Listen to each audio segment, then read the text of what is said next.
Welcome, Jamil. Thank you so much. So I think we have to start with the song. Yeah. Our crowd's more of a hip hop crowd. Although, what's his name? That Chris hit us with some country the other day. Yeah. So let's start with the song, and then we could, get to you.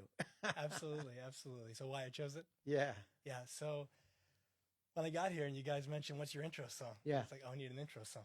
Yeah.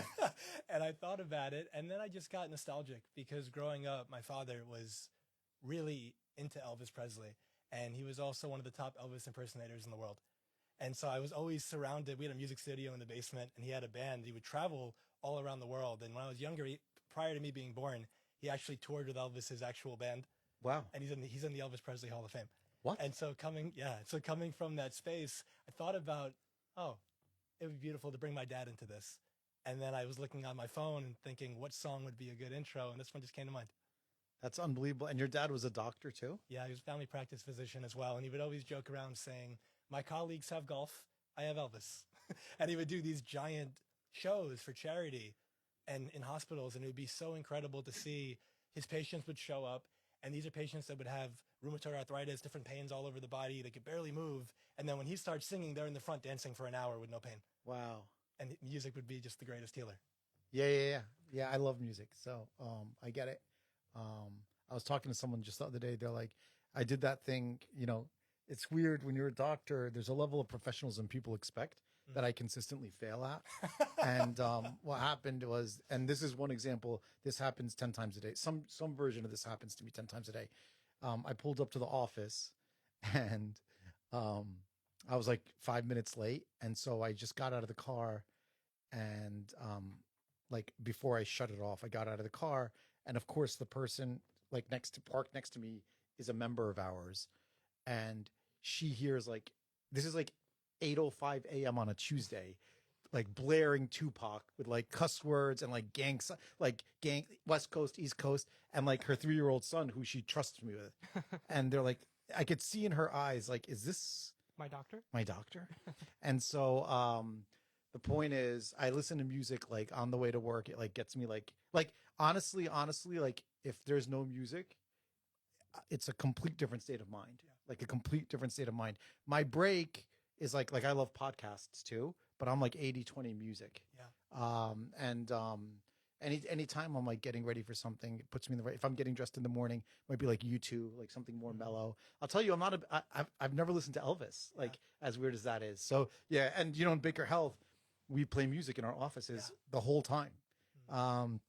And people thought that was crazy. Like a doctor's office with music. I'm like, we're not for everybody, but the people who come love it. Yes. And it sets the mood. And most doctors' offices, the background music is a phone that doesn't stop ringing. That's annoying the people on the other end and the people in the office. Or the kid crying. Or a kid crying or something. So yeah, love music. If I can just speak to what you just Sure. said, I think it's the key to so much of a person's fulfillment and happiness in life. You said, we're not for everyone, but for the people who come, they love it.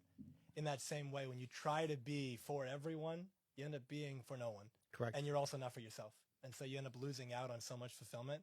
But when you're clear on what's that authentic music that's on my heart, like one of my favorite quotes is by Dr. Wayne Dyer. He said, don't die with your music still in you. Yeah. Whatever it is, that's the music on your heart, on your spirit, on your soul to sing to the world, you got to do that. And there's going to be some people who don't like it, and that's okay. You're not for them. Yeah. But there's going to be people who love your song.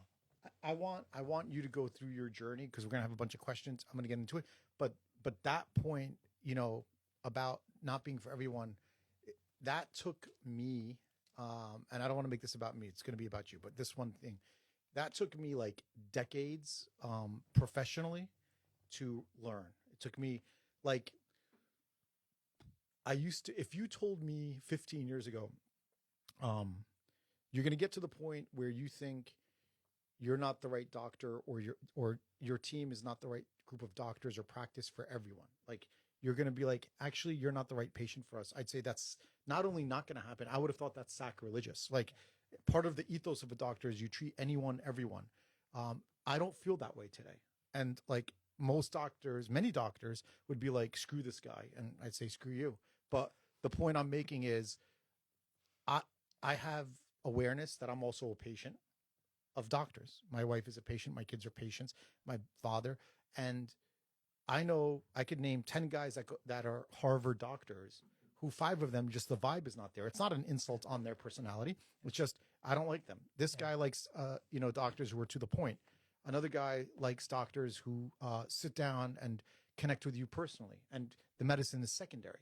And so for a doctor to be like, I can't believe a patient doesn't vibe with me, that's crazy. I think actually, I think is egomaniacal. I think to think you're for everybody is arrogant. And I think to understand who you are and what your value proposition as a doctor, as a practice, as a business is actually something people don't do enough. And to say, okay, who are we exactly? And actually then go a step further and define that to the marketplace. And we're a doctor's practice that feels going to the doctor's office sucks. The sound, there's no sound, there's crying babies or there's phone ringings. We want cool sound, so we'll play cool playlist. And we were just talking, we had for the 10,000th time, we had a member come in today and be like, what's this playlist?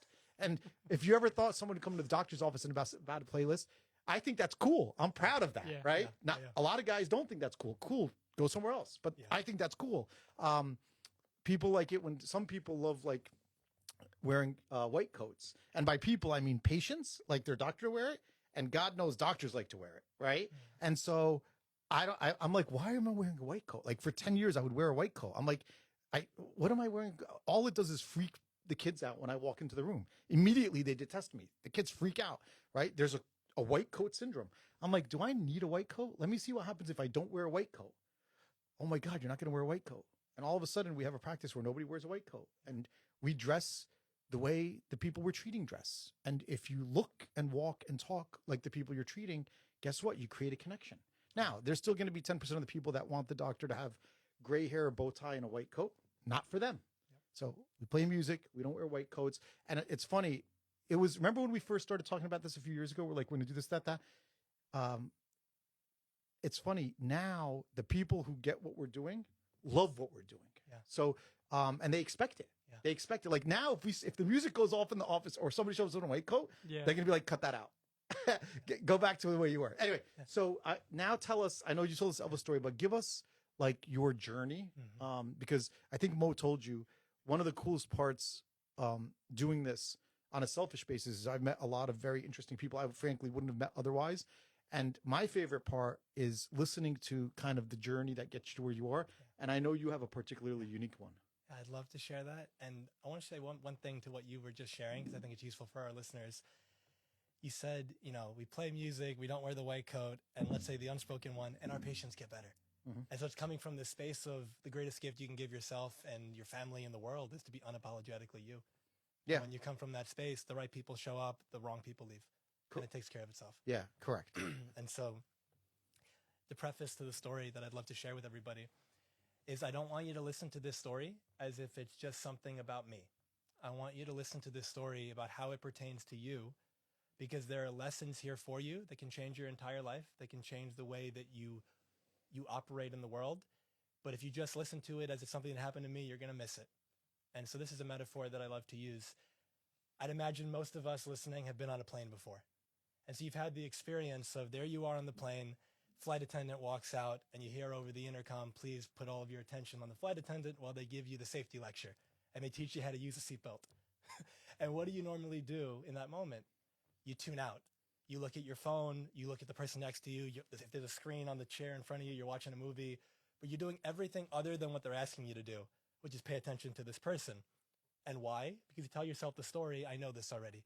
You tell yourself the story, I've been on a plane, I've heard this before.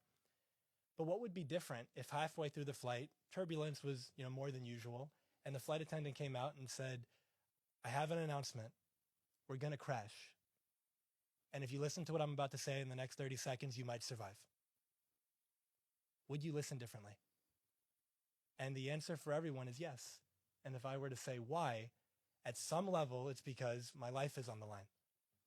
And my intention for all of you right now is, right now your life is on the line, because the present moment is always pregnant with the next moment.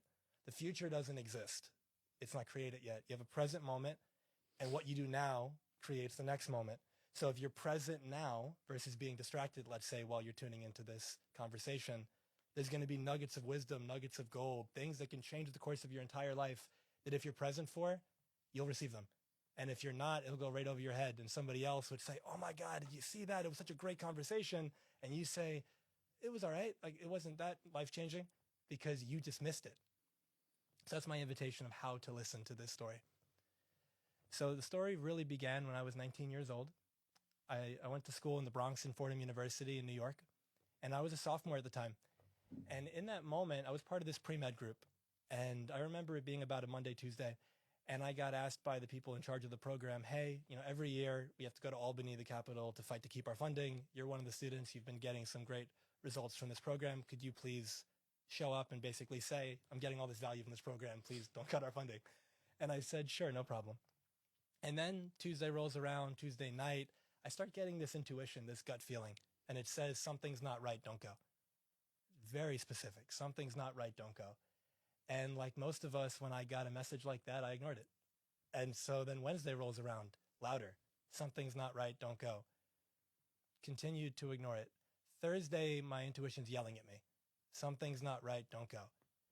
And I had no idea what's going on. All I knew was it was so strong that I couldn't ignore it anymore. And so I eventually that evening sent an email. I said, I'm so sorry, something came up, I can't make it. Now they were going to leave Friday morning and come back Sunday night. So they leave Friday morning, I'm at school, I have a normal day. Saturday, normal day. By Saturday night, I start thinking, well, I guess whatever that was nothing because nothing happened. Sunday morning changed my whole life. And so Sunday morning I wake up, and shortly after I wake up, my mom is knocking on the bathroom door, and from my father. So my father was 49 at the time, and he had 2 heart attacks in his 30s. He was a physician, like I mentioned earlier, but he had a lot of stress in his life, and he wasn't the healthiest. And so coming from the space of, given the history, she would knock on the door if he was in there for a while. Hey, are you okay? He would get these medical, I don't know if they even still have these like big medical journals, magazines in the mail. There's like quizzes and CMEs and all these things, and he would do that. And so he was in there a little bit longer. And so she knocked on the door. Are you okay? He didn't answer. First time, didn't think about it. There's a fan, might be a little loud. Second time she knocked, it was almost like you see a rabbit when the ears go up, when the bush like kind of makes a sound, something's there. I started to think something's going on. I go downstairs. She's knocking again, louder. Are you okay? He's not answering. So I start pounding on the door. The door is locked. I go outside to the window. I try to open it. I can't. I go in and I end up breaking the door. And there's my dad, and he's unconscious. And we had thought it was a heart attack. Next thing you know, we're in the hospital, and it turns out he had a brain aneurysm. And for anyone who's listening who's not sure what that is, I like to think of it simply as, imagine a blood vessel in the brain. Think of it like a tube, and it starts to balloon out. And if you're really fortunate, you have one of the worst headaches of your life, you go to the hospital, hopefully they take care of you, and you're okay. But my dad wasn't as fortunate, and his aneurysm ruptured on the way to the hospital. Now he's in a 4-hour brain surgery, and we're being told, all these people were telling me, I'm trying to be strong for family, and they're telling me he's probably not going to make it. I want to just really ground you in that. And on the one hand, in hindsight, I know where they were coming from. In the moment, obviously not what I wanted to hear. And 4 hours go by, a neurosurgeon came out, and we were told it was the worst brain aneurysm he'd ever seen, that if he survived, he'd likely be in a coma the rest of his life, and we don't know how long that would even be. And he put the chance of survival around 5%. 4 hours went by, he survived.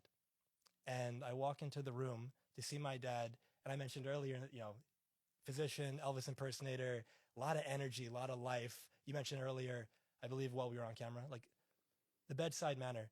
People would see my dad and they loved my dad. Every patient he had thought he was the greatest person in the world. And here he was in a position that was more vulnerable than I've ever seen any human being without going, the head was shaven, all this stuff. And in that moment, I'm being told he could die at any moment. And I had felt this 2 things. One was a sense of helplessness. Felt like I really couldn't do anything because I'm being told he could die in any second. So I'm almost like waiting for it to happen. But the second thing, which is so much of the foundation of why I do what I do now, was I felt this profound sense of helplessness. Not helplessness, regret. That's what it was. And so the regret was I had taken my relationship with my dad for granted, that I didn't know him the way that I could have. As a 19-year-old at the time, my priorities were my friends. It was track and field. I was an athlete. It was video games. It was movies. It was my cousins. But it wasn't, let me sit down and get to know my dad man to man, soul to soul. Like that wasn't where my mindset was at for whatever the reason. And now it felt like I wasn't going to have another opportunity. It felt like I blew it. And it was such a heavy bottom feeling, Now fast forward, My dad survived 3 years before he did pass away. He was in a coma for several months. Then he came out of it. And it was really challenging on the family. And it took several years off after college to be one of his primary caregivers. And in that time, there were so many lessons that I learned about myself and about life that I truly believe will serve our audience today. The first one was, once my dad, prior to that, I would go to bed every night wondering if that was the last time I was going to see my dad. And I would wake up every morning almost in a bit of a fog. Was that all a dream? Like, am I going to go downstairs and everything's normal, like the way it used to be? And every day, like, that reality started to set in. And I caught myself wondering over the course of the first year, the second year, when is dad going to get back to the way he used to be? Because my dad at the peak was probably about 70%, maybe 65%, what physically, mentally, emotionally, what he used to be. And I had this thought, when is he going to get back to the way he used to be? What I didn't realize at the time was what that thought was doing is it's preventing me from being with him as he is now. So here's this beautiful soul right in front of me. And my mindset is essentially, without putting words to it, this isn't okay. This isn't enough. You got to get better. You have to be who you used to be. And think about, like, even if you don't verbalize that, people feel that. What is that doing?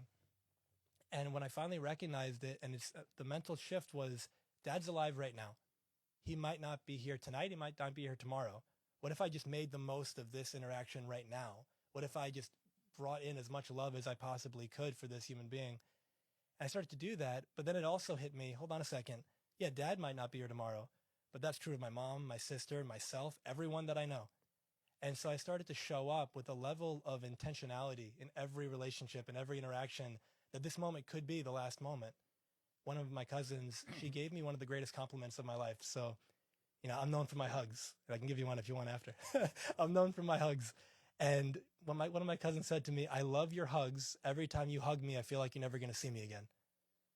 And that hit me so hard in the heart because that's what I was going for without ever putting words to it like that. And I remember tearing up in that moment. And I just told her, I might not ever see you again. And so I want to make sure you know, not through my words, through who I'm being, how much I love you, how much I care about you.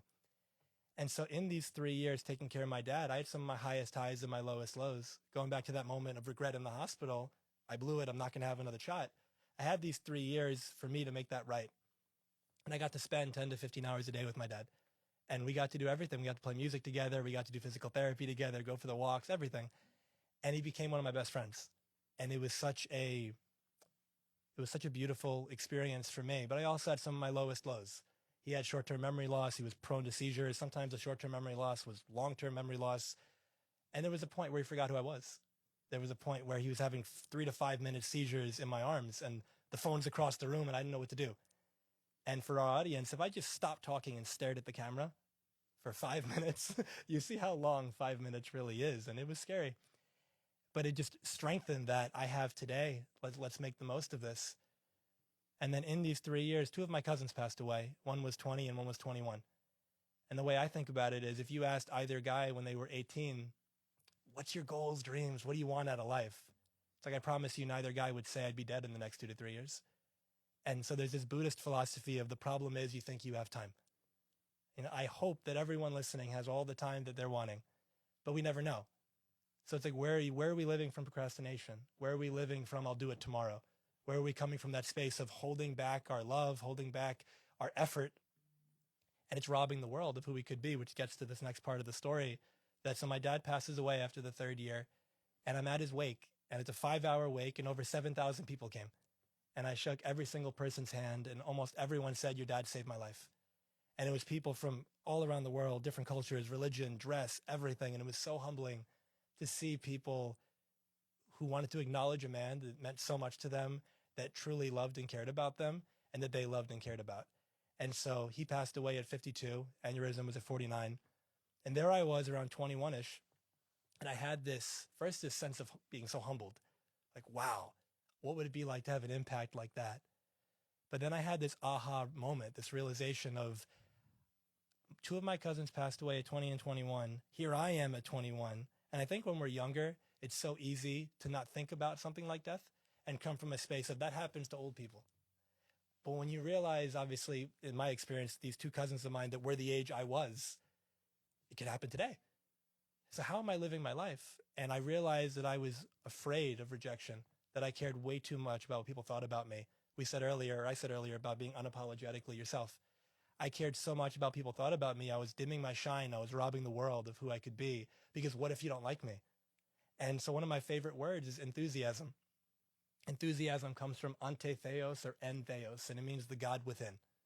And when you radiate enthusiastically, you're shining that divinity, that divine spark that you are, into the world. And when you do that, that's what makes you uniquely you. That's what people, you basically said that without saying that. That's the way that you practice, which is so beautiful. And I recognized in that moment I wasn't doing that. And so I made a shift. And I made a commitment from that moment onward, as much as I possibly know how to, I'm going to be unapologetically me. I'm going to show up with as much love and intentionality as I possibly can, because it took me about an hour to get here, let's say, in person. I don't know if I'm going to get into a car accident on the way home. I don't know if this is the last conversation I'm ever going to have with people. So I'm leaving it all on the line. I'm going to bring everything I possibly can. I'll answer every question I possibly can. I'm going to be as authentic and vulnerable and intentional as possible, because why not? Like, this is the moment right here that creates the next moment. And so at the end of those 3 years, Dad passes. After the wake, spent about 6 to 12 months being with family. And then I was ready to get started with the next chapter of my life. And to go back for a moment, so when I was 14 years old is when I got into health. I was a track athlete. I was sick all the time. I didn't know why. And so this brings everything together. I didn't know why. And the thought process was, I'm going to practice 2 to 3 hours a day, 5, 6 days a week, and I'm not improving at all. And I'm one of like the worst people on the team. What's going on here? And that intuition kicked in. It said, it's your diet. And at the time, looking back now, the worst diet of anyone I've ever met. But I didn't know that at the time. I had no knowledge of nutrition and, holistic medicine and things like that. And so I started looking into different physicians around the world, either books or videos or CDs or whatever I can get. And I started to learn things that just changed the course of my whole life. And within a short period of time, I got significantly better in my athletic performances, stopped getting sick. I felt so much stronger physically, emotionally, mentally, spiritually. And people around me started to notice. And they would say, hey, how'd you do that? Or if I have this problem, what would you recommend? And I started to share things. And I was just sharing it out of excitement. I'm this 14-year-old kid who just feels like he knows something. And on the one hand, a little bit naive. And on the other hand, the heart was in the right space. And I was learning from people who knew what they were talking about. So I was given some good advice. And they were getting better. And I remember one of my uncles, who was a physician, one of the heads of the departments in his hospital, he would say to me, all right, well, what would you do if you had a patient who had this? And I remember saying, I would do A, B, C, and D, and then they wouldn't need their drugs anymore. And I said it very confidently. But a couple months later, he tells me, I tried what you said, and my patient's doing a lot better, and they get off their meds, and they're feeling great. And it was like this first time I had this, I'm learning this for me, and it's working for me, but now it's working for other people. This is so cool. And so that started that obsession with wanting to learn all I could about health. And so that was 14. All these people kept showing up, and they kept asking for different perspectives, and I would share. And then 15 years old, another thought came to me, and it said, well, what are some other areas of a really fulfilling life? And I thought, well, relationships. And so just like with health, I looked up who are some of the top marriage therapists, dating coaches in the world, and I bought their books, bought their CDs and DVDs and things of that nature, and I just devoured it. And the same thing started happening. People would say, I'm having this trouble with my spouse or with my girlfriend, my boyfriend, whatever it was. And again, I'm 15, I'd never been in a relationship, but I was learning the right stuff. And so people would tell me, 30s, 40 years old, can you mediate a conversation for us, a couple conversations with us? But then a year later, 6 months later, they would say, we didn't get a divorce because of what you helped us with. And there was this internal knowing of, this is what I'm supposed to be doing. Like, I really love seeing people thrive. And then again, intuition kicked in, and it said, go on YouTube and type in Motivation 2005. Like, very, very specific. I type it in, and I get one of these mashup videos of people like Tony Robbins and Brian Tracy and Les Brown and people that I'd never heard of. And these are like the gurus of personal development for decades. And so there's these videos, 7-8 minutes long, different little clips, there's motivational music. And I had never had anybody in my life who thought like that, who spoke like that. And it felt so spot on for me. And so I started just downloading these audios, listening to them on repeat. And next thing you know, I just changed the way that I lived, changed the way that I thought, who I was being. And same thing started to happen. These people I would meet. And next thing you know, I'm helping them with their health, their relationships, and their mindset. And then that continued until my story with my father, like I told you about. And I also spent about 12 years studying all the different world religions and diving into spirituality and finding what's that core essence of all of them, so I can connect with any human being on the planet. Doesn't really matter what they believe, because at the core, to me, it's the same. It's love, you know. And so coming from that space, after my dad's passing, took a couple months, like I said, went to med school in Arizona for 5 years, and that just rocked my world. I went to I can't even speak right now. Naturopathic medical school. There we go. And for anyone who's not sure what that is, think of it like it's conventional medicine meets alternative medicine or holistic medicine combined. And so it's coming from a space of what's the root cause of what's actually going on, physically, emotionally, mentally. I'll give you an example. I did a couple medical mission trips to Mexico, and I remember there was a patient of mine who had rheumatoid arthritis. She was 51, and it started when she was 20. And I see that her chart is like this thick, and she's got everything that we have to give her because it's a volunteer clinic. Everything's donation based. We don't have access to like unlimited resources. I know everything we have here you've already gotten. So then I think, well, let me shift hats from doctor to coach and everything else I do. And I said, let's go that direction. And I remember saying to her, I have something that may really help you. It's a question, might be a little bit uncomfortable. Are you open to me asking it? And she said, of course. And I said, have you ever been abused? And she told me, like, how'd you know? And we talked, and it turned out she'd been abused in every way you can imagine from 3 years old to 19. And then I said, well, what happened at 20? I moved out. Then what happened? Then her RA came in. And so I took her through a process of forgiveness for her father, who was the abuser, and helped her release this stuck energy that was within her. And her RA went away. And things of that nature happen over and over and over again in my experience. It depends on what the cause is, but that's an example of what is the root of what's actually going on. Many doctors, unfortunately, because of whatever the reason, they treat surface level. Patient comes in, they've got certain symptoms. We treat the symptom, but not the root. And if you don't treat the root, it comes right back. And so for me, it's all about how do I get to the foundation of what's going on. After med school, I got into energy work, which was a calling for me. Started with Reiki, and think of it like hands-on healing. And it's as magical as it sounds. And got into Reiki, which is a Japanese form of energy healing. And then I trained for several years in Hawaii, in a Hawaiian form of energy healing called Ho'omana. And my teacher in Hawaii, he's got an unbroken lineage of 3,000 years. He's 121st generation. And my Reiki teacher also has a lineage. And I didn't believe these things at all growing up. Came from a very conservative family as it relates to religion, as it relates to medicine. And I thought this was all woo-woo, BS, all these kind of things, the labels people might use. And then I got trained in it. Still couldn't feel anything, didn't believe it. And then I just remember I get back home, and unfortunately, you know, my uncle, my mom's brother, passes away 3-4 days after I get back from my training. And this is about 3 years ago. And my grandmother came over to our house because they lived together. You know, he was born healthy, but developed cerebral palsy because of a birth accident. And as a result of that, he was dependent on her his whole life. And so when he passed away, she was taking care of him for 63, 64 years. And so now she was alone. So she came to us, and I just remember she had back pain her whole life. And so I lay her down, and I put my hands on her back. 45 minutes go by. She tells me, your hands were so warm. It felt like there was like a sauna coming out of your hands. Then her back pain went away. And it didn't come back. And I sat there thinking, like, well, what just happened? Continued that process. And then I remember about a month later, I get a call from somebody that I know in California. And he tells me, can you help my brother? And I'd never met his brother. I don't know who this is. And he says, you know, if you can help him, it'd be wonderful. I'm like, I'll talk to him. We'll see what I can do. So I speak to him. And this man's very religious. And I wanted to meet him where he was at. And he was speaking to me from a naturopathic medicine perspective.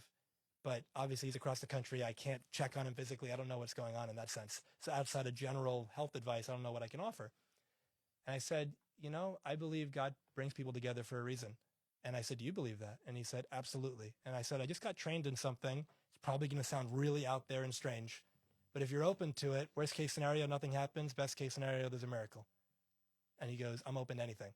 So we did a 45-minute session over Zoom. Now, what was happening with this guy is having all these symptoms neurologically, goes to the neurologist, gets a scan, finds out he has multiple aneurysms and strokes that are so significant and severe, they told him we can't do anything. They sent him home with a prognosis of about 6 weeks left to live and told him, expect to have a massive stroke within the next 6 weeks. And he says, can you help me? So we do the 45-minute session, And then I do some work on my own for about 10 minutes every night. And this is where the energy work sounds, if you haven't heard of it before, out there, because distance doesn't matter. It's all about intention. And so about 9 days go by, and I like to call this my conversation with God. I'm out on a walk, and I say, I really want to believe this energy work stuff is real, but I can't feel it. I can't see it. Yeah, people seem to be getting some result, but how do I know it's that? How do I know it's not a million other things it could be? You got to give me some sign that's so powerful I can't ignore it. And the next day I get a video text message from this guy in the hospital laughing and crying at the same time because he just did a scan of his brain. His brain's completely normal. Doctors have no idea what happened. They're all calling it a miracle. And he has sent me a message almost every day for 3 years now, thanking me and it's praying for me, all these beautiful things. And he was so touched by it. And I was crying when I got that message. And it's like, okay, loud and clear. Then I went to Hawaii to step into this next level of training, and my ability to feel energy turned on. And often people would feel it if I directed it to them, but I would feel it so strongly. It was like an ocean in between my hands. And then my ability to see energy turned on.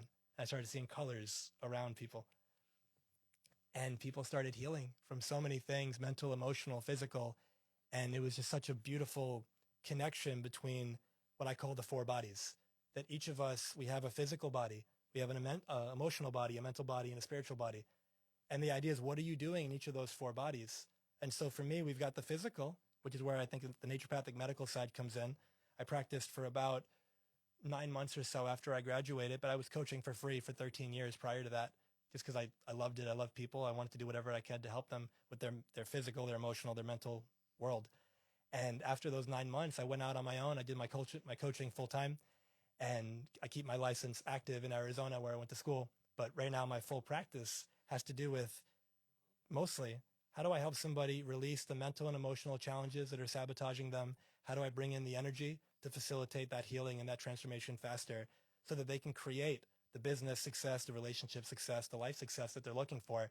And as a final note, it hit me probably a couple months ago, just really short, sweet, elegantly. Someone said to me, what do you do? And rather than give them everything I just shared with you, which takes a while, I just told them, I be with people, I love them, I help them remember who they really are. I support them in healing and in creating miracles in their life. And anything else I could say, doctor, coach, whatever, that's like a vehicle that I use to do that, but that's what I do. And so that's the full story of 14 to now of how my life has unfolded. Wow. I mean, this is, I can talk generally. This is one of those where it's like, what's that game Jenga the kids play? Yeah. Where you put things. Mm-hmm. I feel like anything I say is gonna fucking destroy the whole. like any word I say right now is gonna ruin like this linguistic masterpiece. But that was beautiful. That was excellent. Thank you. That's great. I believe in energy. Obviously not anywhere near like the sophistication. But I was talking to someone the other day about energy. Like you walk into a room with somebody, just the way they're standing or like the way they like greet you or don't greet you, you can kind of get a vibe, right? Yes. You don't want to balance it against being prejudiced, like being prejudgmental. You don't want to judge someone by how they walk, talk, or whatever, but you get an energy, right? Like you walk in, you get an energy. And so I get it all the time. I feel it. I try to titrate it. I feel like a freshman who's like learning about it, and I have no formal training. And then I mean, there's a million things you said, Jamil, that like resonate. The half of me that's a doctor and the half of me that's a human. Like on the doctor part, most of the time we're dealing with anything chronic. I was telling this to like some resident or medical student or something. Actually, the student said this to me in their own way, and it triggered what I said, which was, yeah, you're right. Because they saw like 50 people with me that week or whatever. And they're like, hey, when the kid has pneumonia or the kid can't breathe or whatever, we're really good at that. Like we can actually fix the acute stuff. We're really bad at the chronic stuff. Because when someone comes in and they have depression, anxiety, trauma, even rheumatoid arthritis, even anything chronic, doctors are quick fixers, whether we like to admit it or not. That's what we are. We come in, we spend 15 minutes, and we fix what's wrong with you. If we can. The problem is that if we can. When you come in, if you were fine on Monday, You caught something on Tuesday. You can't breathe and you have a fever on Wednesday. We're going to fix you by Friday. And we look like heroes. Like, oh, Dr. Baker, thank you so much, blah, blah, blah. But if something's been brewing for 6 years, it's a lot more complicated. And the interesting thing is, it's like what you said about perspective, because your story about the air, going back to the beginning of the airplane and the stewardess and that analogy, you know, Jamil, what I hear when I hear that story is perspective. Is like, you know, like people talk these days. There's like fads, like come with intentionality, be present, right? People throw around these terms. I believe in those terms, right? But it's like the term holistic. It's become a fad. So I believe in holistic care, but I don't use that word. I try to avoid it. When I use it, I like cringe at myself because not because I don't believe it, because I know how it's perceived. I know how it's connotated. And so when you talk about like intentionality, I see it all the time. I mean, every single day, I'll come into a room. We'll have a family. Mo's with me. We have a room. Parent comes in, and they're like, Dr. Baker, we don't know what to do anymore. I'm like, why? They're like, Samantha's 8.5 years old. All of a sudden, the past 2 years, she won't eat. She's depressed. She's cutting herself. You name it, severe issues. And you'll be talking to the parent. And while you're talking to the parent, within a minute, you see a lack of intentionality or presence sometimes in that parent. That actually, right then and there, I mean, you're in the room with me, parents on the phone, within 60 seconds, you're trying to, this is a complicated case, right? Like you have an 8.5-year-old who has serious psych issues that they didn't have before. And are we cool? Yeah. All right. And the parent suddenly is on their phone, is cutting off the daughter, is not present, is talking about this or that, and is kind of not being intentional. And I see it hinder our ability to help patients. I see it even myself sometimes if I'm talking to my wife or my kids and all of a sudden I'm just distracted by something and I'm thinking about tomorrow or I'm thinking about yesterday instead of thinking about today. Yeah. And that affects you professionally, affects you personally. And so a lot of what you said in your story, I think resonates. I'm sure it resonates with anybody who's listening and stuff, but that's like a very magical, very unique, special journey. And I think the energy that you bring, you're talking about receiving, but the energy that you bring is pretty clear. Thank you so much. Do we have questions, Mo? Yeah. While he's looking, if I may share something, it's to what you just said, and it's something that I didn't share in the story. As a result of hearing that story, for everyone listening, I want you to imagine maybe there's somebody in your life right now who I might say to you, do you love that person? And you might say, could be a spouse, it could be a parent, it could be a child, it could be a patient, it could be a friend. Do you love that person? Of course. How loving have you been with them? Think of love as a verb, as an action. How loving have you been with them? Because you might have just gotten into a fight with that person, but you love them. But do they feel loved by you? No. And so what if that was the last time you saw them? I ask my clients all the time, what if this was the last time? That changes everything. If this was the last time you were going to share a meal with somebody, if it was your partner, your lover, this is the last time you were going to be intimate. If this is the last podcast or interview I ever get to do, if this is the I'd last, be good. Whatever. On the podcast, I think we're at the pinnacle. I think it's only downhill after this one. Now, last conversation with my wife, I'm screwed. Yeah. Thank you. And so with that in mind, if you just play with the question, what if this was the last time? It changes everything because it's never worth it for you to not. It's never worth it to do something that if it was the last time, you'd have regret. And if you can just be with that question, what if this was the last time? I don't have to give you a strategy, a how-to. You'll know exactly what to do. If this was the last time, you'd show up differently, you'd love differently, you'd listen differently, you'd speak differently. Everything would change, and it's already kind of pre-built. It's just the perspective. Can you ground yourself in that perspective that every moment could be the last time? And it reminds me of a Steve Jobs quote where he said, every day I wake up, I look in the mirror, and I ask myself, if this was my last day on this earth, would I want to do what I'm about to do? And if the answer too many days in a row is no, I know something needs to change. And it's coming from that space. Yeah. I mean, I want to get to the questions, but I do want to say one comment on that because I don't want to get too philosophical or too kind of, I don't know, messy about it, but it's like rare that I have this type of conversation. So I want to take advantage of it. And hopefully some of the people out there find benefit from this. But The interesting thing, and this is something that sometimes I toil with, it's like, so you want to live each day as though it's your last. I'm simplifying, but you get what I'm saying. Mm-hmm. You want to live each day as your last. You want to be intentional. You want to deliver it. You want to be present. You want to live in the moment, and you want to give it your all and leave it on the line. Okay. Most people don't do that, but that's something you want to strive for. And if you do that, you'll actually reach the ultimate level of fulfillment, right? Because you get what you put in. So if you put in everything, you should get a lot. Now, at the same time, many of the goals one has, by definition, require an investment of time, which means you're doing what you're doing today, which often you don't want to necessarily do, because of something you're trying to reach tomorrow, which on the surface is counter to what we just said. Yep. Okay. Now, I hear you, because what that contradiction led me to in my personal journey was, how can I be present and think about today and believe in today and do for today if a lot of what I do today is for tomorrow?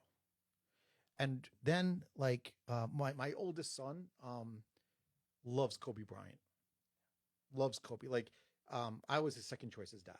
Okay, loves Kobe. And like screensavers, like posters, like if you ever got in my son's bedroom, you would think Kobe was his dad. Like, it's like all Kobe Bryant stuff. And on the first thing on his screensaver is love the process, one of Kobe's like things. And that's where I land, is if you're doing everything, a lot of people live with no intention. Then there's a bunch of people who figure out a lot of what you said, not all of it, a lot. And they're like, okay, I'm going to live with intention. I'm going to be present. And then there's that next level where they're like, okay, you need to be present, but you also need to have goals. And then some fulfillment is instantaneous. Like when I'm with my kids in the car on the way to their basketball game, that has nothing to do with yesterday or tomorrow. That's like a magical moment. Like they were on spring break last week, right? I'm sure your kids, spring break. So we went to Boston for. I don't get much time off. Like it was like ask Mo if my people have to book something. It's like by the minute. It's you're out Thursday afternoon, you're back Friday morning, and here's like an itinerary, like Celtics game. One of my kids is like into what's it called, aerospace and stuff. So he went to something at MIT, like because he's obsessed with like engineering. It's like, but if I told you what I did in those 18 hours, you would think it was a 2-week vacation. So, but we drove to Boston. We drove. That the best part of the trip was the drive, right? And present. But then to me the highest form of kind of like fulfillment understanding is where you can do a lot of today for tomorrow. You enjoy the moments that are just moments unto themselves, but you're present because you love the process. Because at no point are you saying, God, it sucks that I have to do this, but I'm doing it for tomorrow. No. If you're doing it with people you love, like when I go to, okay, we want to deliver great healthcare, different healthcare, like honest care to as many people as possible.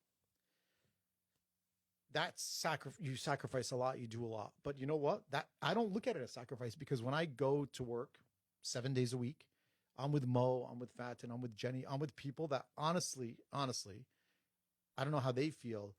If I wasn't going to, if I was off, these are the people I'd want to hang out with. You're doing what you would do if you had, and now we're fortunate because we could create that space. We create that environment, right?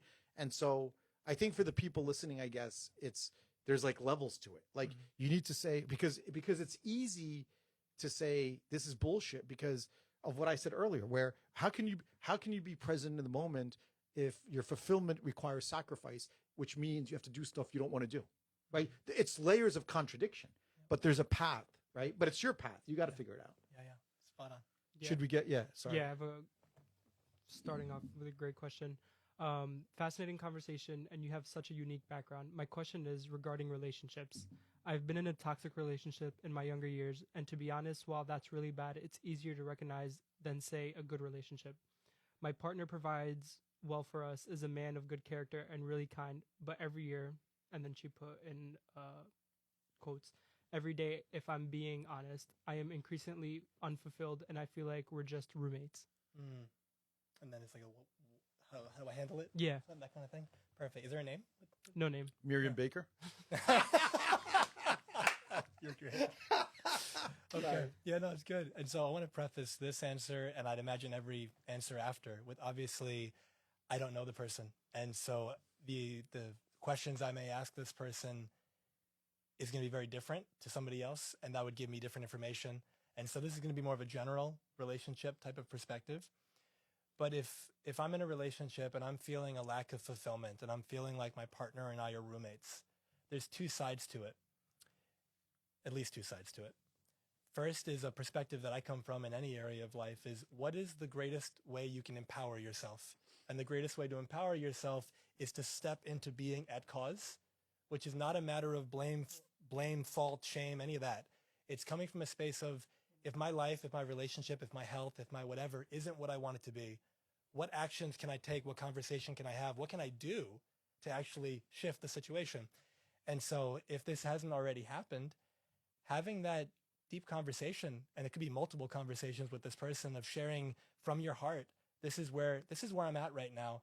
The word intimacy comes to mind, and I love breaking it down into me, see into me. And it creates a depth of connection. And when you're willing to have that difficult conversation, you bring up the quote unquote elephant in the room. That's when the intimacy is often the strongest. If we think to anyone listening, if there was something that you really felt you had to say, but you've been holding it in for a long time because you didn't know how they would take it, and then you finally say it, and hopefully the conversation ultimately went well, how do you feel after?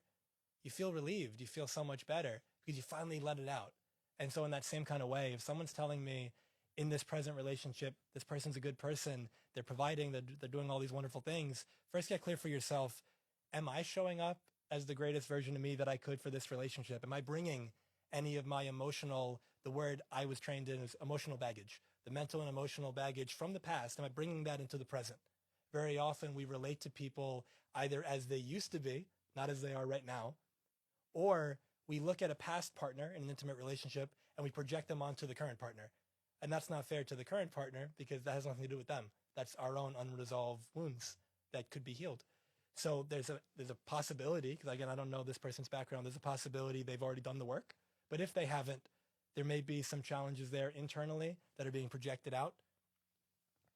This is what's coming up for me to share now. There's different aspects of, let's say, how we experience reality.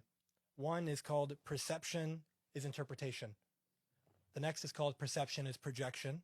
And the third is just reality. So perception is interpretation. So there's a book called Flow by this clinical psychologist named Mihaly Csikszentmihalyi. And he's got a really long last name, difficult to spell, but his word is Hungarian. And he showed that every second there's about 2 million bits of information that are available to us to pick up. And your unconscious mind picks up all of it. But you couldn't be aware of all of it, otherwise you'd have sensory overload. So you only get about 126 bits. So when you think 2 million, you get 126. So you see almost none of it. You see less than 1%, and you call that reality. Everybody gets a different 126. So your interpretation of the world will be different than mine because what we notice is different. So we say we're looking at the same thing. Easiest example is if a crime happens and there's 30 eyewitnesses and you interview the 30 of them, you get 30 different stories. But you say, how could that be? We all saw the same thing. We didn't all see the same thing. The second, which is relevant here, is perception is projection, which is you've got all these things going on internally, mentally, emotionally, and then you project it out into the world and you see it and you believe that's the way it is and other people should agree and see it that way too. This person is this way versus I'm creating this person this way. And so I always come first from that. And then the last is reality, which would be what's the temperature outside? What's the humidity level? There's no subjectivity in that. Like that's just what it is. And so we want to get you as close to reality as possible. And so the way to do that is first check in. Is it possible that it's me? Is it possible I'm not being, she said, roommates? So the spark, let's say, isn't there. But I don't come from the space of believing that people say the honeymoon phase in the beginning of a relationship and then they say it goes away. I see that as more disempowering. I believe it as, it's not that it goes away. It's that in a way we let it die because we get busy. And so there's this novelty in the beginning. It's fresh, it's new, you barely know the person, it's exciting. At some point, without meaning to, it's like you take it for granted. At some point, you stop having the date nights. You stop initiating whatever it might be, intimacy. You know, you stop showing up in the most loving and caring and surprising way as you could. But you used to do it all the time. And often the thing in the beginning that made them fall in love with you, you stop doing. at some point along the way. And so first let's take it internally and say, because she's the one asking for the support, not the partner. So first let's take it internally. Is it me? Is there a way I could be showing up more powerfully in this relationship? Could I be more loving? Could I be more honest? Is it possible she's saying, I feel like roommates and not fulfilled, and this partner's thinking everything's great? I've seen that too. And so sometimes your partner has no idea. So how about we have first an internal look? Am I showing up as much as I could be? Is there some internal work I could be doing? Whether it's with a therapist, with a coach, with a relationship person, whatever it might be. And if I've done that, if I'm open to that, I've explored that, I'm like, okay, I think I'm in a good spot. Then what are my standards? What are my values? What's the future that I want? Because yeah, this person could be a great person. They could provide, and they may not be the right fit for you at this stage of your life anymore. Maybe they were a great fit when you met. Maybe you came together. I believe people come together for a reason. So coming from that space of there are lessons that have been learned or are being learned now or will be learned depending how long the relationship lasts. But coming from that space, I think we come from a space as a culture. If a relationship ends, that's a problem or it's a bad thing or it was a waste of time or something like that. And I don't see that at all. I look at it as somebody can be the perfect person for you for a period of time in your life. And maybe you've both outgrown each other. Maybe you want different things. Maybe the life that you're wanting and that this person's wanting isn't the same. And so from that space, do you stay together and create potentially additional suffering? Or do you have the conversation? Let's see, this is what I want. What do you want? Can we actually work this out? If we're both committed to it, the relationship can blossom. But if we're not both committed to it, if only one of us wants to change, it's really difficult to make that relationship work at that point because one person's already checked out. And so that's where I'll pause right now. Again, if this person was in person with me, a lot more questions, and it'll be a whole different conversation. Yeah. But that's just more big picture. That was great. Yeah. Did you get any tips? Yeah. So I guess I'm going to have to tell Dean that's it. We're at a different place in our lives now. Next question. My oldest son. Came from one of our members.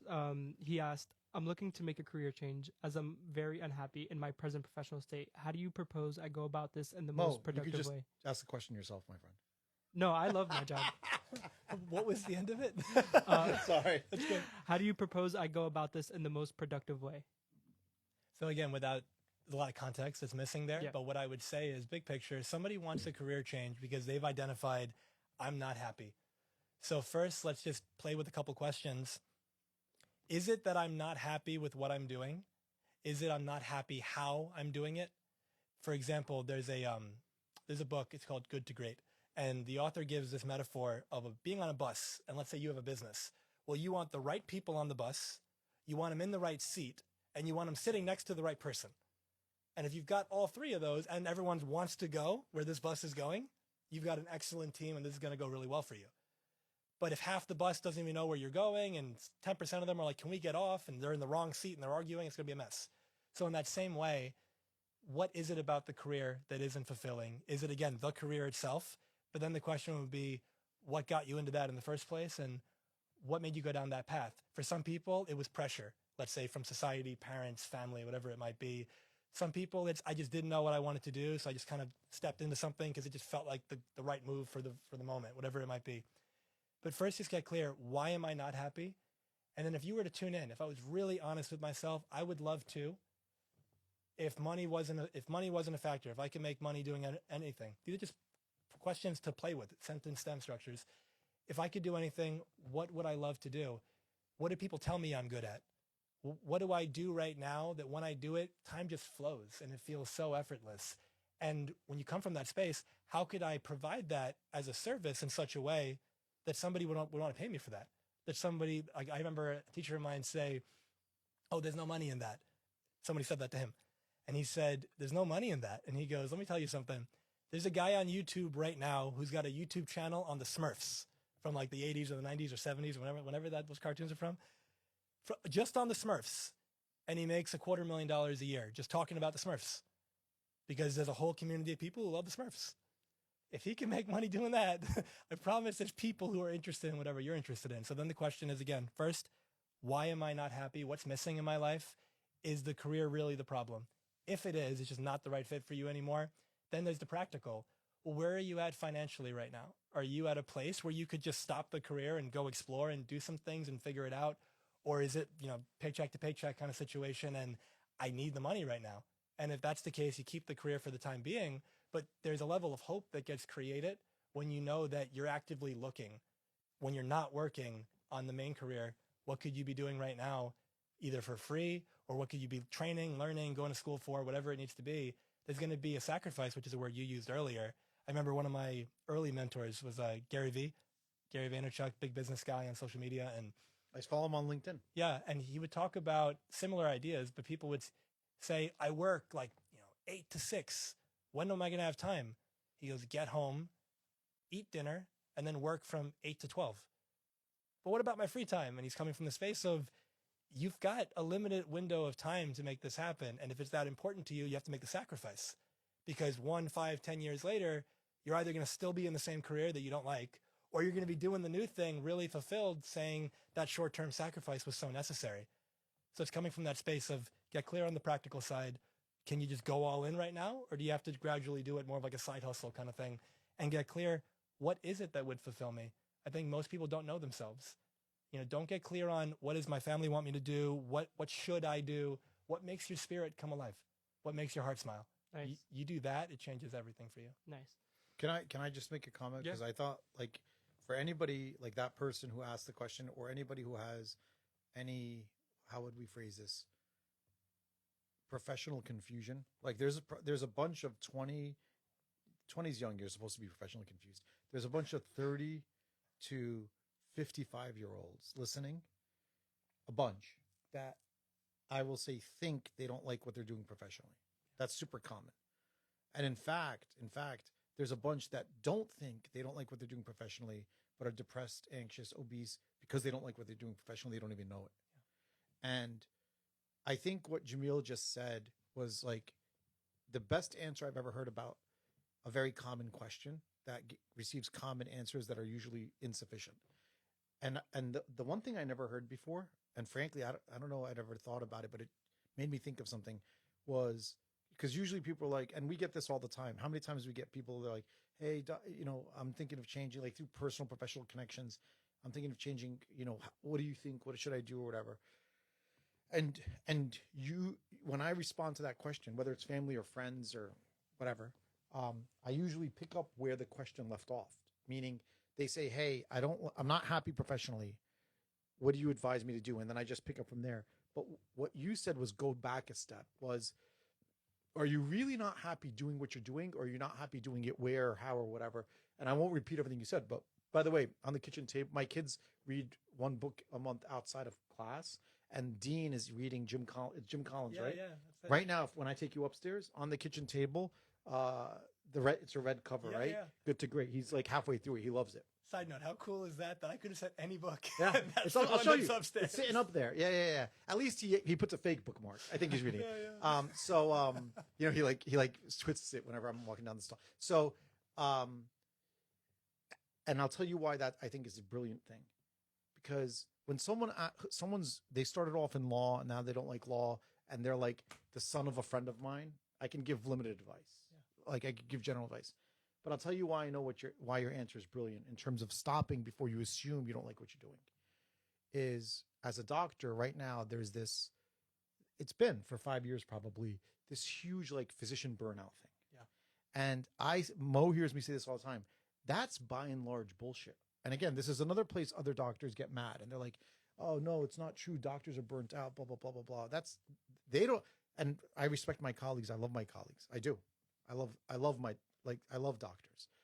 I just think that not only has society kind of disempowered them, we've done a great job of disempowering ourselves. And what I mean by that is as follows. And we have a lot of medical students and residents and some doctors who listen.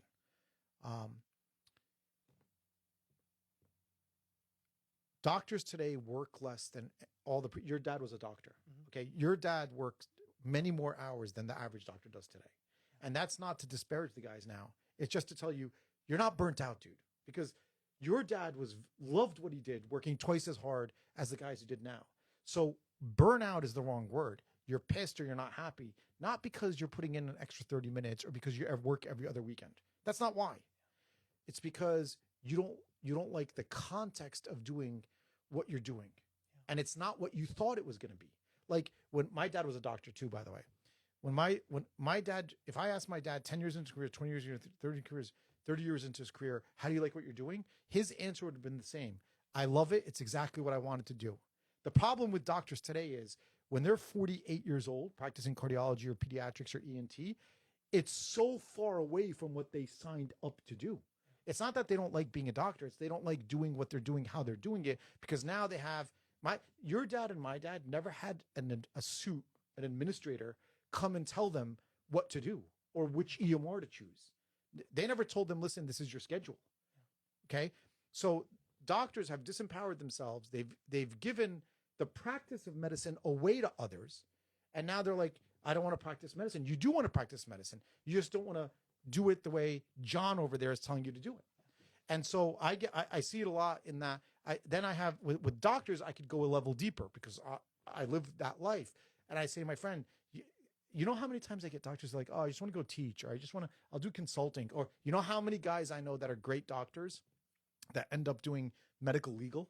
They do medical legal consults. They just go work for law firms and they'll like review charts and audits for liability issues. And I'm like, okay, let me tell you something. I think I know you. In 15 years, you're going to regret this, if not in 10 years. And you just need to reconfigure how you're practicing medicine and do it in a different way. And so I guess the takeaway is for anybody who's frustrated professionally is don't just immediately jump ship. Ask yourself, the context of how you're practicing. Yeah. A good question. This is a good one. Someone asked, what are the 3 biggest lifestyle mistakes and or life advice tips that you feel are disproportionately impactful and consistently overlooked? Wow, good question. Okay, so I want to make sure I have the question first. What are the top 3, let's say, perspectives or ideas or strategies people talk about that are overlooked that people don't actually do? That are impactful and consistently overlooked. Yes, okay, impactful and consistently overlooked. The first one that just came to mind is listening. And I think that's something that is one of the most impactful things you can do for another human being, that almost all of us at some level, at some time, maybe not in this moment, feel under-acknowledged, underappreciated, and not listened to. And so you probably see this all the time when you have patients that come in, or when our listeners, whether it's a partner, whether it's in your business, whether it's somebody you're working with, whatever it is, when you can just hold space for somebody and you can be with them, truly be with them. And unlike the people you mentioned earlier, not distracted. When we come from that space of I'm fully here, like right now, there's 5 of us in this room, counting myself. And for right now, the 4 of you are the center of my universe. Nobody else exists. I haven't thought of anybody other than you guys. And so when we come from that space, how often does that happen though in our life? How often do you sit across from somebody or next to somebody and you are 100% their world? Every one of us has the ability to do that every moment. How often do we give that gift? And that doesn't happen often.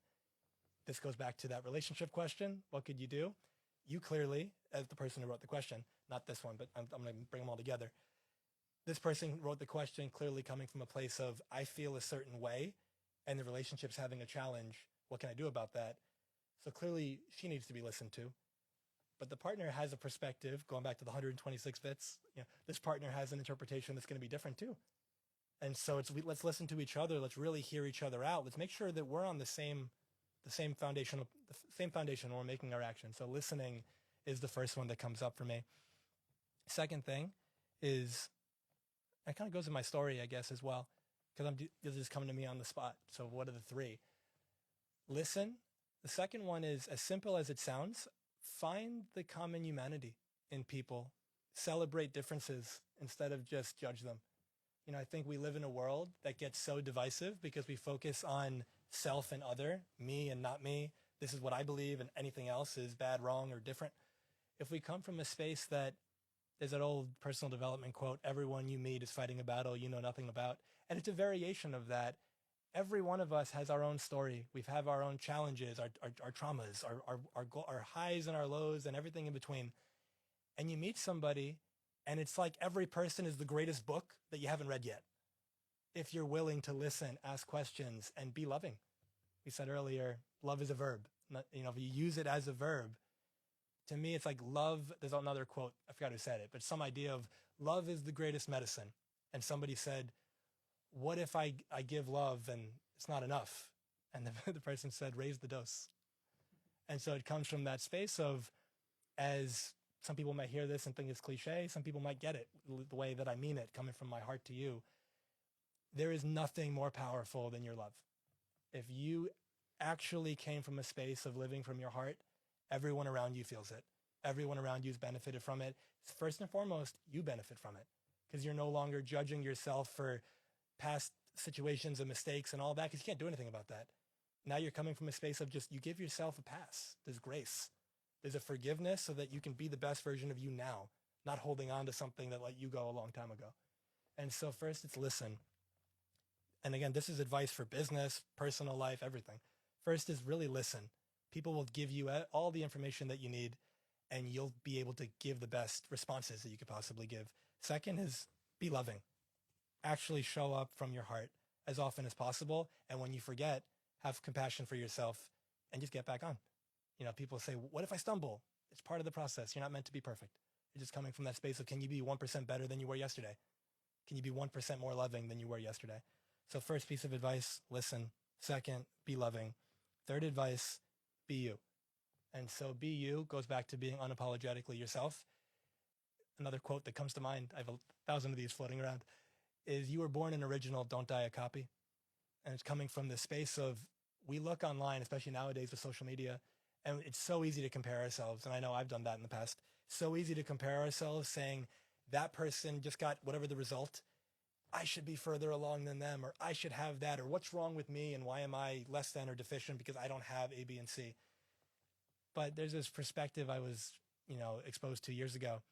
Don't compare somebody else's highlight reel with your behind the scenes. And it's not, you know what your life looks like. You know the ups and the downs, the challenges. Most people don't have the courage to talk about that. So they don't share that stuff. So you just see the vacation. You just see the new car. You just see whatever. And then you think, my life sucks. Like, look at this. But if you bring it back to you, stop the comparison. If you're going to compare to who you were yesterday, who you were a year ago. Am I further along? Am I more loving? Am I kinder? Am I more understanding? Not am I richer? Am I whatever? I often tell people, you want to know the proof that all the money in the world isn't going to make you happy? There are people who are millionaires and billionaires who have everything you think you need to be happy, and some of them aren't. Now, some of them are. And my girlfriend was telling me recently that there is some survey, some study done showing that 75% of the American public has been surveyed to be about as happy as the average family in the slums of Calcutta. And so you sit there and say, how could that be when we have access to so much more? Because happiness is an inside job. It doesn't come from outside. And so if you come from that space of being you, and this goes to the gentleman who asked about the career, I believe you said it was a man, coming from the space of, let me slow down, whether it's journaling, talking to people, asking questions. You might find 5 friends, 5 people you respect that know you.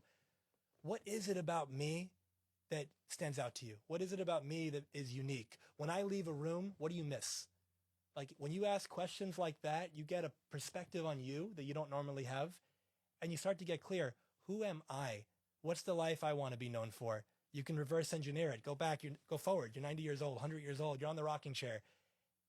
What's the kind of life that I'd love to live and be remembered for? Versus, what's the life that I would have all these regrets? What would I regret not doing? And when you come from that space, answers start showing up for you. So if you combine the 3 answers in reverse order, let's say, be you, which starts with know yourself and then be yourself. You do that, all the fulfillment you could ever want is going to happen because you're following your heart. Second is be loving. When you do that, every single being, animal, human, whatever, that you come into contact with is better off as a result of knowing you, which then all the business results come from that. Personal relationship benefits come from that. And then listen. And when you actually listen and you show up in that way, that trifecta, I think, is the foundation for all the success you'd ever want. Awesome. It's great advice. Yeah. I'm learning I a have lot. so much work to do after this. Shit. God. Can you block office hours tomorrow? Another good question from one of our viewers. They asked, can you share some strategy for unlocking our full potential through the power of the mind? Yeah. The beauty of these questions. A light question. Yeah. The beauty of these questions is that they're general enough that you can kind of go anywhere with them, but to make it as useful as possible, I want to hone it in at least a bit. So if you can just repeat it one more time. Yep. Using the mind. What was it? Can you share some strategies for unlocking our full potential through the power of the mind? Okay. So first one is slow down. We live in a world that so many people are distracted and so many people are go, go, go. I know, at least in my own life, growing up, I was surrounded by a lot of people because of their upbringing and the way they grew up, and they grew up with nothing. And then it was go, go, go, hustle, hustle, hustle. And they created all this success for themselves. So it worked for them. Then now there's consequences to doing that too, but at least from a financial perspective, from a societal success perspective, it worked for them. But when you go, go, go, like life's passing you by and you're missing things. And so if you really want to tap into your mind, I often tell people slow down to speed up, meaning slow down to really get clear. Am I actually moving in the direction that's important to me? Am I moving in the direction that would actually fulfill me? Or am I living other people's version of my life? Just like, I use this metaphor that if we're in this room right now, if there was a clock on the wall that's ticking, one of those old school clocks, it's funny, side note, a lot of people that are younger, they go, clocks tick? It's just like, yeah. And so you got a clock on the wall and it's ticking. But let's say it's loud, there's music, there's a party going on. You don't hear it at all. And then at the end, everyone leaves. And you start cleaning up. And there's a moment where it gets quiet. And the ticking is loud. And you hear it. And you look at somebody and you say, what the hell is that sound? And they say, that's the clock. But why is it ticking? Is it broken? No, it always ticks. Why haven't I heard it? Because you've been distracted. Your intuition's like that. Your soul's like that. Your heart's like that. It's always speaking to you. It's always letting you know either keep going, you're on the path. That doesn't mean there's not challenges, but keep going, you're on the path, I'm proud of you, well done. Or how much longer are you going to be doing this for? Like you see yourself in the mirror and there's this feeling, this contraction of, oh shit, another day, whatever the work you're going to be doing is. So if you slow down to speed up, that's the first hack, if you want to call it that. Slow down to hear, because you have all this inner wisdom that's always speaking to you, and most of the time we don't hear it at all. So slow down, tune in, journal. What is my heart telling me?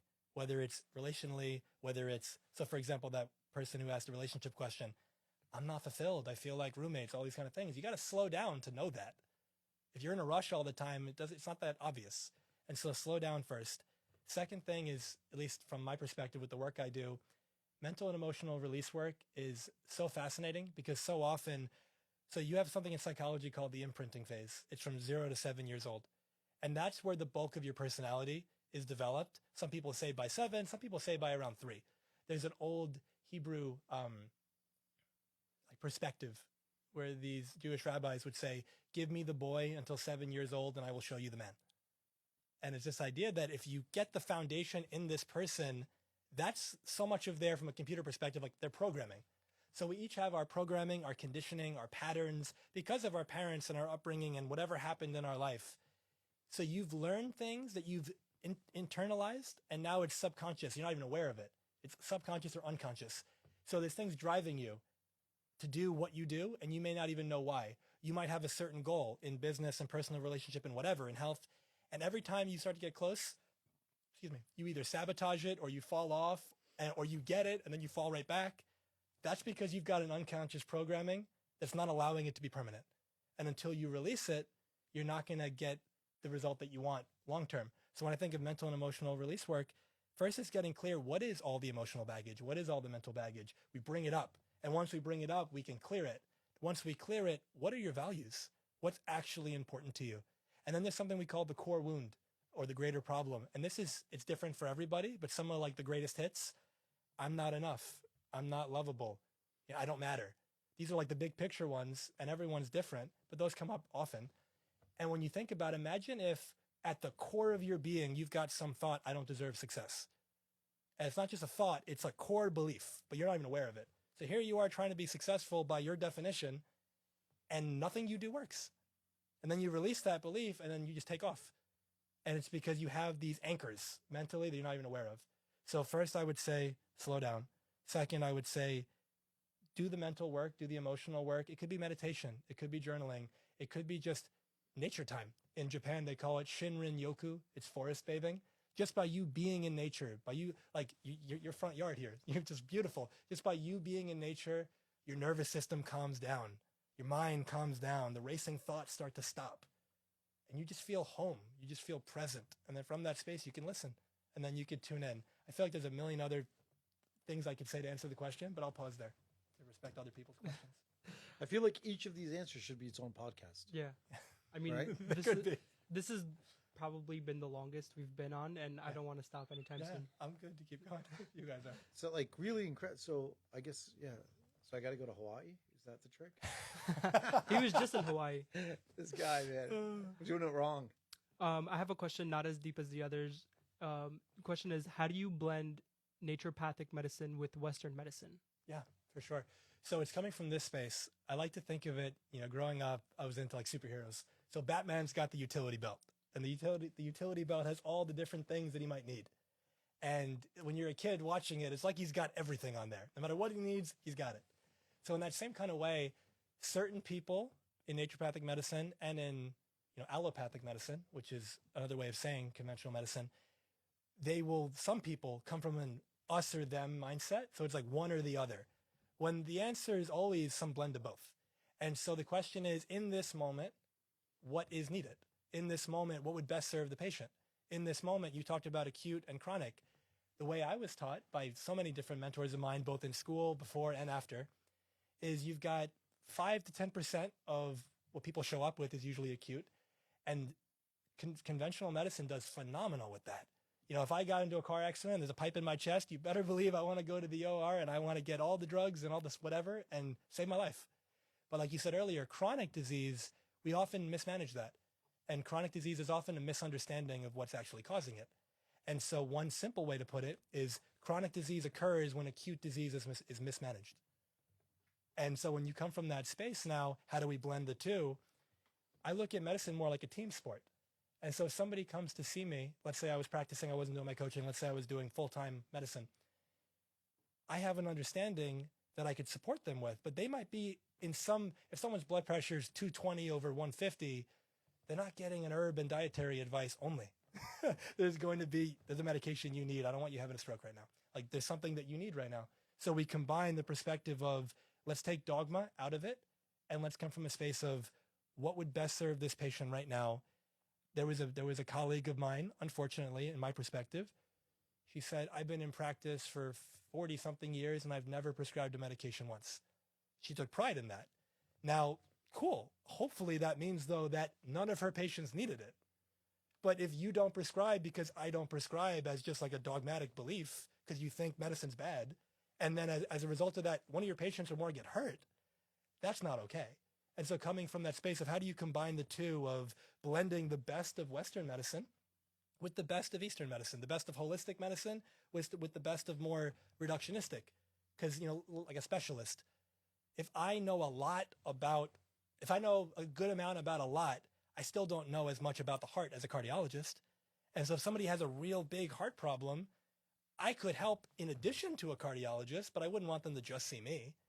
But coming from that space, though, if we treat it like a team effort, then I think it just solves so many of the problems. Bring in the therapist, bring in the coach, bring in the energy worker, bring in the medical doctor, bring in the surgeon, bring in anything and give a team. So now every patient's getting the best treatment they possibly can get. 100%. 100%. This is a good question. And then don't have much more after. We'll get into some of the non-medical stuff. Someone asked, I have severe stress, have gone to literally 10 therapists and psychiatrists, and the meds make me feel like crap. And talking helps only marginally. Yeah. What are some of the most effective non-traditional methods that can help me with stress, depression, and anxiety? So that would be an example of what I just said, mental and emotional release work, and what I alluded to earlier, energy work.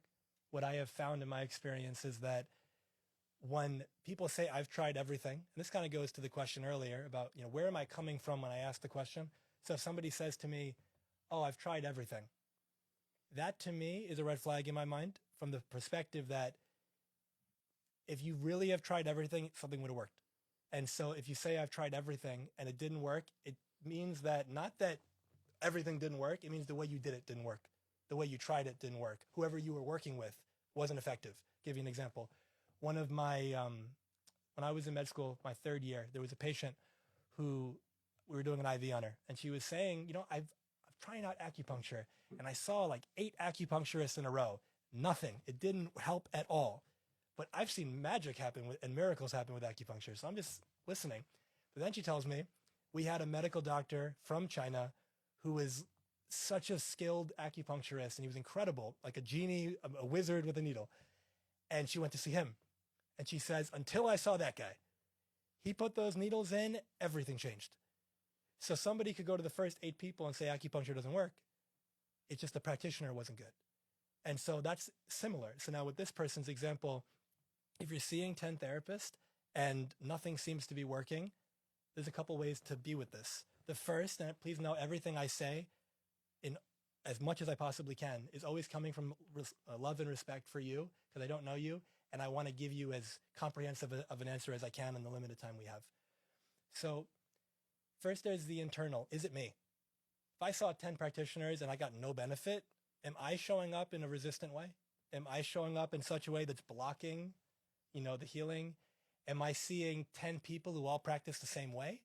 Or am I seeing 10 people with 10 different methodologies and modalities and paradigms? If somebody told me they did that and nothing's working, then at that point, okay, we're not getting to the root cause of what's actually going on. So I said earlier in naturopathic medicine, I just think of it simply as it's root cause medicine. So if you tell me I have a problem, I tried all these things, it's not getting better, it just means whatever the root of the problem is, you haven't addressed it yet. And so because it's a therapy thing, this person's probably gone through a lot of challenging times in their life. There's probably traumas, consciously or subconsciously. And with the work I do, at least with mental and emotional release work, it's beautiful because I've had people tell me, I've seen a therapist for years, decades. You got rid of it in an hour. You got rid of it in a week, 2 weeks, 3 weeks. How'd you do that? It's not like it's me. I'm taking you through a process and we're doing it together. And then when we bring in the energy component, things release so much faster. And so you're looking for non-traditional, I'd say those. Yeah. Nice. That's all I have for those deep questions. Someone asked, I don't know who he is. He asked, who is your favorite cousin? I feel like I actually know exactly who this is. He may or may not be sitting to the left of me. Well, he knows who he is. For Z, 2 questions. Your thoughts on the ending of the both tournaments for college basketball, women's and men's, and then your thoughts on like the playoffs starting. So, I mean, everybody had UConn for the men and love it. And it's a Jersey guy leading the team. Yeah. Hurley's like the purest Jersey. They're Jersey royalty. Yeah. So I'm happy with that. Calipari's nuts. Insane. Crazy. That guy just makes moves. Yeah. Before you know it, boom. You're looking left, he went right. You got to respect the game. By the way, he coached the Nets when I was a kid for 5 minutes. Don't forget that. So I got a front row seat to his that's men's basketball went down the way it did. I think, most of the time in the media, there's hype and a lot of talk about something. It's overstated. I think the hype about Caitlin Clark and like Juju Watkins, Paige Booker, the hype about women's basketball and what's happened this last season is valid. Like, it's crazy. Like, I was one of our boys, Pun. Yeah. It was his birthday. We go to a bar in the city. Mm-hmm. Which remind me if I ever do that to stop. Like, I don't know who I thought I was. It was like my brother, he had texted me. He's like, Z, we got to go to Pun's birthday. I'm like, sure. Me, I'm in my 40s. At this point, birthday means I'm going to the Mandarin Oriental lobby for like a gentleman cocktail. Instead, I'm at like a college bar on the Upper West Side and we're having like nachos and it's loud. And I'm in 5 minutes. I'm like, what the fuck, But anyway, there's like 7 TVs going. All women's basketball. All women's, this was like round 2. So Carolina was playing like Gonzaga, whatever. Mm-hmm. So there was a TV, but there was women's basketball. And here's the thing, because most of the time you go to a restaurant and bar, you're like, dude, can you shut down the hockey game and put the playoff? That's you. Nobody asked for the channel to change. I was like, this is happening. And the ratings show that. Yeah. So I think it's amazing. It's awesome. Like I have a niece that I'm very close to, Izzy. So like now I'm finally like, all right, now when she's older, I'll actually enjoy going to her like stuff. Yeah. It won't be like a liability, And then the NBA playoffs, I was I telling you this or Iyad or who? I was like, I'm a broke. Every year I say this, and like I'm like, I couldn't be more psyched for the playoffs that are coming in a week. Like every matchup is a good matchup. 1 through 8. Who do you have? Do you like basketball? Are you into? I like to play it. I don't follow it as much. Yeah. I don't know the people in the teams, but Do you like to play? We have a game on Sundays in the spring and summer. that'd be great. Yeah, my brother has a court, so we go Sundays really intense. Yeah, Yeah, it's a lot of shit. No talking. joke. Who do you have? I was hoping you were gonna keep the conversation going with him as I thought of my answer. For the NBA? You don't know? Celtics out of the East for sure. Celtics out of the East. The West is wide open. The West is wide open, but I think it's gonna be someone from the West. Yeah, that wins it all. Yeah, Celtics are stacked. they are. I went up when I was in Boston 2 weeks ago. We went to the game. Celtics Suns, right? Celtics Suns, and Durant and this and that. They smacked them around. Celtics are the real deal. I think the Clippers. Wow. Okay. All right. Yeah, No. that's all I have for tonight. Well, thanks. Can I share something? Yeah. Yeah. Go Sure. ahead. Yeah. So this is just to utilize the conversation that just happened in a way that I think could be really powerful for people.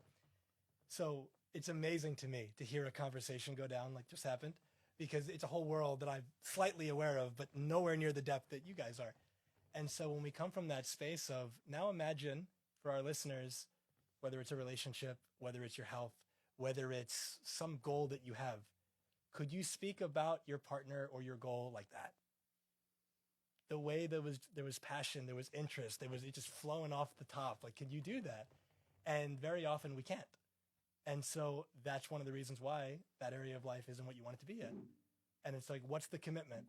And if the commitment is there to, I want to learn the sport, I want to learn the teams, I want to learn the people, phenomenal. And then in any other area of your life that's not going as well by your own estimation, what's that commitment? And it's going to be less. And if you can raise it, it's amazing the changes that you can create in your life when your level of commitment goes through the roof. Do you have a book? Have you written a book or anything? Yeah, yes and no. Yeah. So I'm a part of a multi-author book. I've got a free book on my website, and I'm in the process of writing like a published book. I mean, you're like just a well of like great knowledge.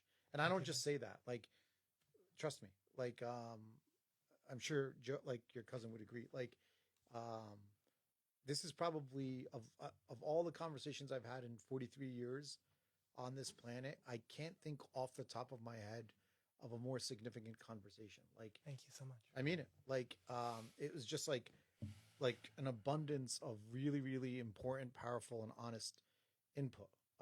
And I hope like the people that are listening or whatever, take it all in. This is probably going to be the first time that I sit and like replay this conversation. Yeah. It was really, really powerful. And so I want to thank you on behalf of the folks that listen. I'm sure you're going to impact a lot of lives. So thanks again. Thank you so much. Yeah, man. And Thanks. Thank you. See you guys next week.